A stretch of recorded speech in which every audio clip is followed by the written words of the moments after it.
জুবিনৰ আপুনি গাৰ্লফ্ৰেণ্ড আছিল বুলি কৈছিল। গাৰ্লফ্ৰেণ্ড বুলি কৈছে, কিন্তু আমাৰ তেতিয়া দিনত গাৰ্লফ্ৰেণ্ড নাছিল।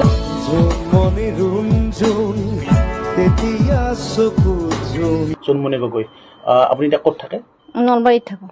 তামোলত পঢ়িছিলো। ক্লাছত অকল দুজনী ছোৱালী আছিলে, এজনৰ নাম জোনমণি, এজনৰ ৰুণজোন। মই দুইজনকে লাইন মাৰিছিলো। এতিয়া কেনেকুৱা কথা বতৰা আছিল জুবিন গাৰ্গৰ? তেতিয়া তেওঁতো গহীন গম্ভীৰে আছিল। তামোলপুৰ, মই যিখন স্কুলত পঢ়িছিলো তামোলপুৰ হায়াৰ ছেকেণ্ডেৰী, চ' ক্লাছত অকল দুজনী ছোৱালী আছিলে, এজনৰ নাম জোনমণি, এজনৰ ৰুণজোন। মই দুইজনকে লাইন মাৰিছিলো,